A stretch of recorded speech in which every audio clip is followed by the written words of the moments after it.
ನೀವು ಹತ್ತಿ ಬೆಳೆಯುವ ರೈತರಿದ್ರೆ ಸಾಧಾರಣವಾಗಿ ಸಾಕಷ್ಟು ಔಷಧಿಯ ಸ್ಪ್ರೇಗಳನ್ನ ನೀವು ಮಾಡಿರ್ತೀರಾ, ಸಾಕಷ್ಟು ಗೊಬ್ಬರದ ಬಾಳಿಕೆಯನ್ನು ಮಾಡಿರ್ತೀರಾ. ಆದರೂ ನಿಮ್ಗೆ ಒಳ್ಳೆ ಇಳುವರಿ ಬಂದಿರಲ್ಲ.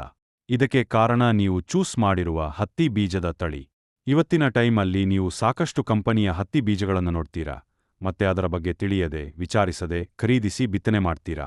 ನಾವು ಸಾಕಷ್ಟು ರೈತರ ಅನುಭವ ಮತ್ತು ವೀಕ್ಷಣೆ ಮತ್ತು ಇಳುವರಿಯನ್ನು ನೋಡಿ ವಿಚಾರಿಸಿ ತಿಳ್ಕೊಂಡು ಒಂದು ವೆರೈಟಿಯನ್ನು ನಿಮ್ಗೆ ಹೇಳಲು ಬಯಸುತ್ತೇವೆ. ಅದುವೇ ಶ್ರೀರಾಮ್ ಸೀಡ್ಸ್ನವರ ಚಾಂದನಿ 222.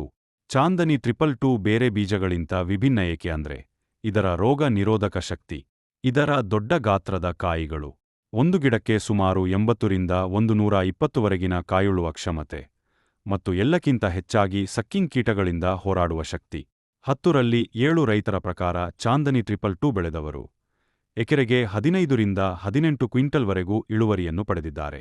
ಇನ್ನೊಂದು ಮುಖ್ಯವಾದ ಮತ್ತು ಇಂಟ್ರೆಸ್ಟಿಂಗ್ ವಿಷಯ ಅಂದ್ರೆ ಇದಕ್ಕೆ ನಾವು ಹಗುರವಾದ ಭೂಮಿ ಮತ್ತು ಕಡಿಮೆ ನೀರಿನಲ್ಲೂ ಬೆಳೆಯಬಹುದು. ನೀವು ಈ ಬೀಜದ ಬಗ್ಗೆ ಮಾಹಿತಿ ಇದ್ರೆ ನಮ್ಗೆ ಶೇರ್ ಮಾಡಿ. ಇನ್ನು ಒಳ್ಳೆ ಬೀಜದ ವೆರೈಟೀಸ್ ನಿಮ್ಗೆ ಗೊತ್ತಿದ್ರೆ ನಮ್ಗೆ ತಿಳಿಸಿ. ಈ ವಿಡಿಯೋ ರೈತರಿಗೆ ಸಹಾಯವಾಗಲು ಸಾಕಷ್ಟು ಶೇರ್ ಮಾಡಿ, ಲೈಕ್ ಮಾಡಿ.